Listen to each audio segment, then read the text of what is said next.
We played in Germany, in Paris, and in the Netherlands, and the response for the package is really good. I think the people who bought a ticket get a great package, get a great vibe, get a great night out. So yeah, for all, and both bands just have the record out, so it was the right moment to do this together.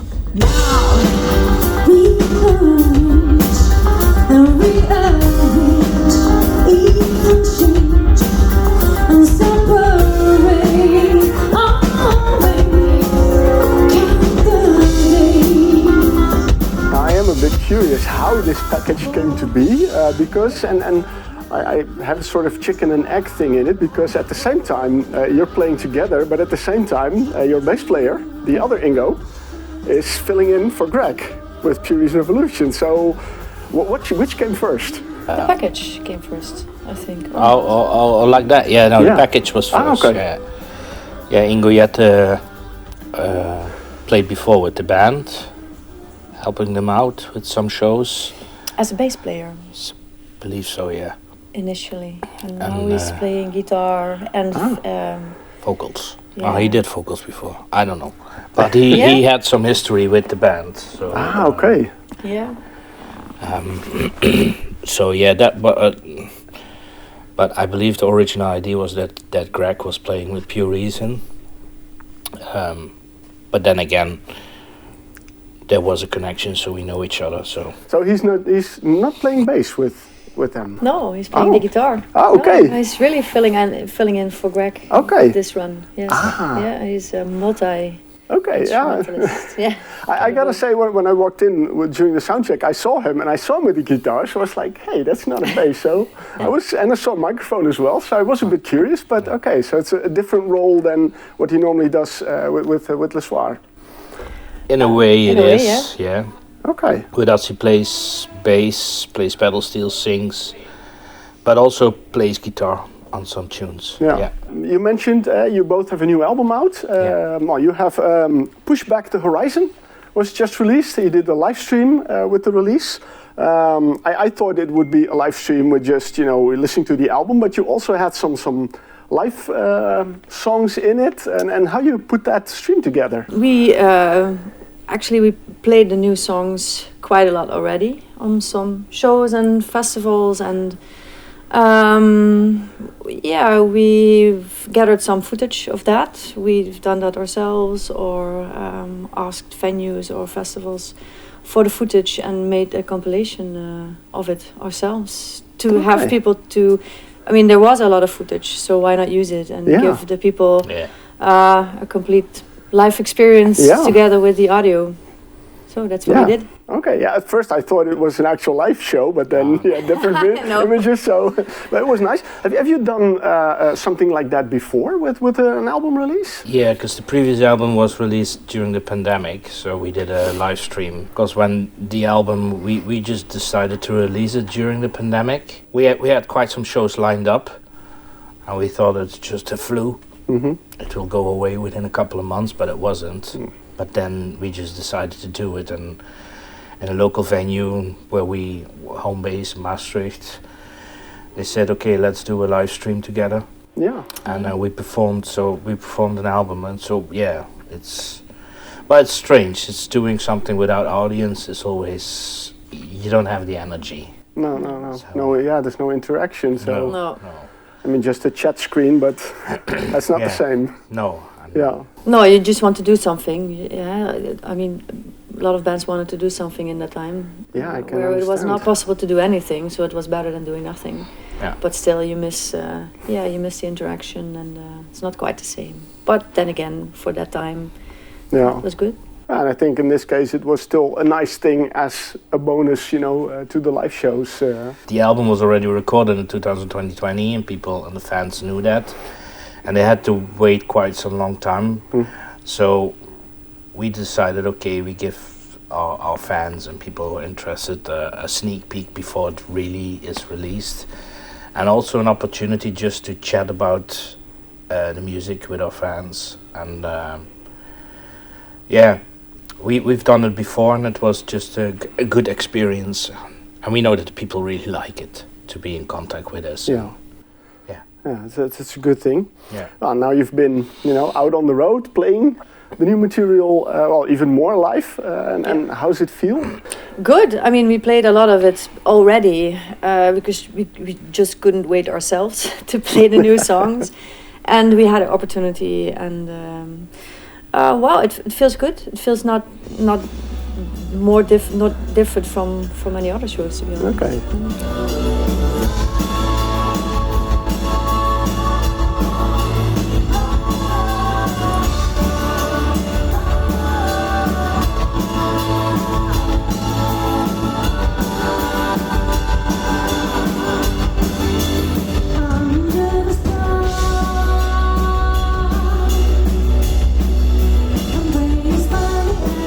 Can you tell a little bit about the history of the band? How did it start, and what kind of journey did you make music-wise? Well, we're just a group of friends, actually, from the neighborhood. So where we come from, the south of the Netherlands, the scene is not that big, and we were already playing in several bands, and we just got together. And I've been always writing music, and at one point we just decided, okay, let's record our first full length with no experience to do this. Yeah, and we learned it the hard way. Yeah. And from then it's just we just started playing, and we always aim for the UK. So we did in 2010 we did our first DIY UK tour, and there we met John Cornfield, the producer of Muse. He was behind the mixing desk, and we were playing that night with a great band from the UK. So when we got back, we had to officially do a release show of our debut album, and we invited them because we really enjoyed the music. And he came along, and after that show, he said, "Okay, I want to do the next album with you guys." So that's how the second album came to be. Yeah. And it just evolved from then. In the beginning, we were also more into the gothic metal scene. Not that we liked it, but they were the first that, so like bands like Delana with Invitation asked us to be their support. Okay. Yeah. It was not a conscious thing that we got into that scene. No. We're not that metal or anything. No. We just made music, but in a way they thought it connected it, and then we played with The Gathering. And that's how we came in contact with our manager, Rob. And he, at one point, said to us, well, maybe you're a bit more progressive than metal. Yeah, and that realization really came when we played with Riverside. We did a long run with them, 5 weeks, in 2018. Yeah. And that was a difficult year for us because we didn't really know. We discovered that something was not really right, that we were in the wrong genre, and we didn't know if we liked it anymore. And Ingo actually wanted to quit. And while the Riverside tour gave us the energy we needed for direction and also for inspiration. Yeah, we were already a bit active in the progressive scene, but more like the progressive metal kind of thing.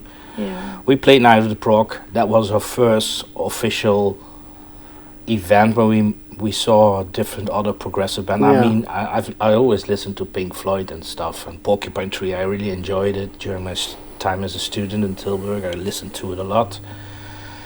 But I never realized it was that genre. I just liked the music, and weird. It went all natural. And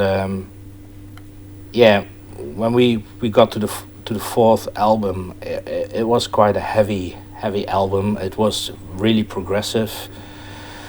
We overdone it, I think. I think it's a good album, but it's a heavy one. It's not easy listening. And then we went on tour with Riverside, and then I think we found our way, and that's where we are now. I think this is how we are. We are a band who like to play songs, like to do a lot with melodies and different influences. Yeah. Yeah, we're just a band, and we're not pretentious, and we actually really said goodbye to the former genre. As if we were asked to play with another heavy or more metal band, I think we wouldn't do it because it wouldn't be a match, and we know that now. Yeah. So it was a decision. It's a long way finding your place in the, how do you say it? In a particular scene. In the musical spectrum. Yeah. And did that influence the way you compose the songs? That change in genre, or? Well, we always just did what we wanted to do. So in that way, it didn't change us. No, we got a bit more proggy and a bit more less heavy maybe, but still sometimes a bit heavy. Yeah. But we're a super dynamic band. And we just like to play, do everything live, not so much on backing track. We just want to be a band, a normal band. We just like to play together. As I said, we were a group of friends who just like to play together, and that never changed. That never changed. I think that's very good. It's good to have fun on tour, and feels like a family. Yeah. You mentioned already in the things in the pandemic. It's been, of course, a couple of very strange years for the whole world. Of course, the new album Push Back the Horizon comes out of that period, and so what did that have an effect on the album, or is there a kind of story you want to tell with the album? What can you tell a bit what the album is about? It's important to say that Push Back the Horizon is not made in the pandemic, and but that was Babel actually. That's really the project we did. That was our COVID project. Okay. And I think we left COVID way behind us now. And made that during COVID and closed that with Babel. That period, that was for us, it was then done. So I think the world kept on turning, and things haven't been changing, never changed, and so we made a new album as if things didn't change. So we just wanted to do just no concept or anything, just wanted to write songs. It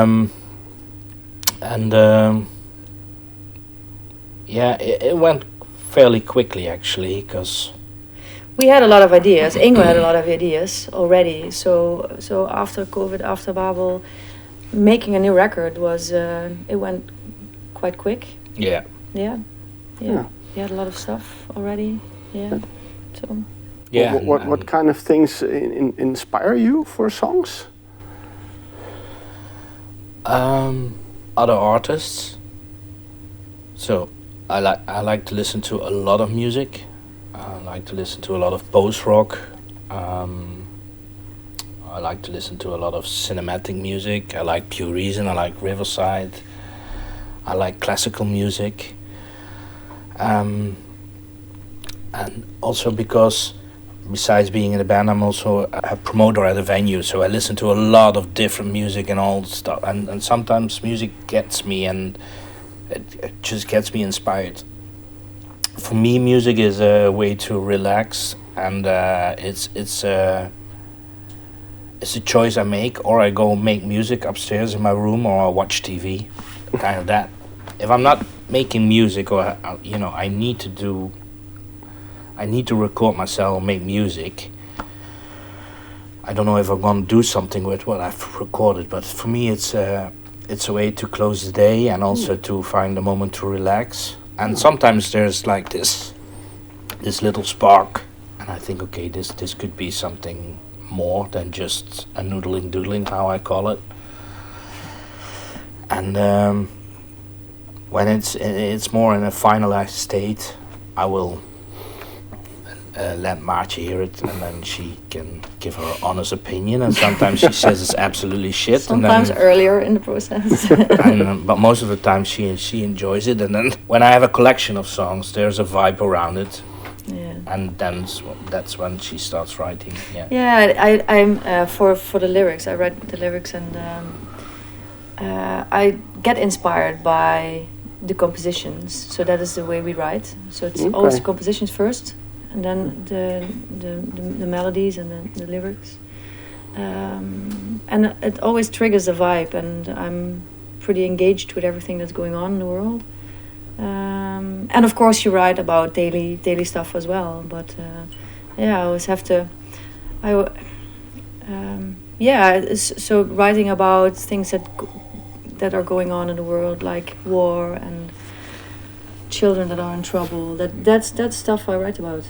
A lot. Yeah, it's my uitlaatklep. I understand what you mean. So it's you process everything you experience in the world, and you can put that in the songs. I think in a way, you process it, and it's my way of processing and dealing with it. And I hardly don't talk about it, but it keeps me busy a lot about everything that's going on, and not in a way that it makes me that things that happen make me depressive or something.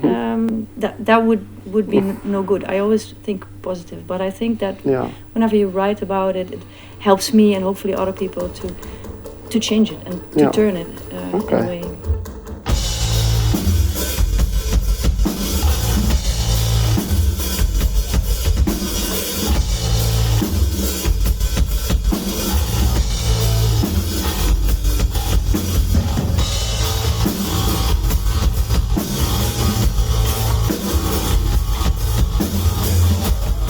You mentioned Babel. That is something I was doing a little research, and I picked that up as well, and I got a bit intrigued. Can you tell a little bit, what is that?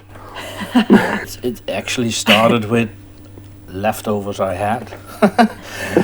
So we record a mosaic, but as I said before, I write a lot more, and that's just snippets. And at one point, I had the concept already, and my concept was like, we as humans are treating the world as parasites, and this pandemic is a way for the world to warn us, like, from, you can't just take, you have to give something back. And immediately I had the idea that I want to make like a short film with it. I like animation stuff. That's my I really that's my thing. And via some connections we got to the guys of Crystal Spotlight who really were enthusiastic about the concept too, and I started writing, and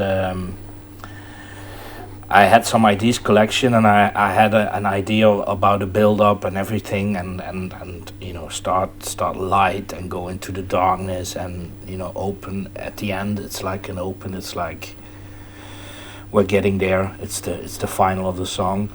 And I also had one thing. It should be like 20 minutes and 20 seconds, like 2020 when the pandemic broke out. Yeah. So that was the frame I had, and I started working on it. And because it was a pandemic, and I work in the cultural sector, I was at home quite a lot. So I had a lot of time to really fine tune it and make it like a proper song. And then when I had the 20 minutes ready, I gave it to Maarten and said, "Good luck." Do your thing. Yeah. And then we came to the conclusion, okay, maybe we should record it and make a reference to Babel, because that's the story. People are building a tower to reach God, and at the end they cannot speak to each other again because they are overwhelmed and they think they can do everything. Yeah. So that's the that's the story. Okay, that's a really nice a nice project. Again, also to process, of course, the pandemic and everything. That's interesting. Now, what I noticed, and that's also a reason why I was curious to this project. I saw that you were going to perform on the Midwinter Prog Festival, and that you were going to play it there in full. So that's why I was curious. Like, okay, that sounds interesting. But this is something special. So I was really curious about it. I did notice there was another link between the Midwinter Prog Festival and Lesoir. And it is? You mentioned you were a promoter. Oh. Okay. No,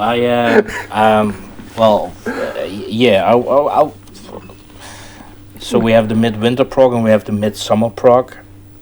I'm heavily involved in Midsummer Prog.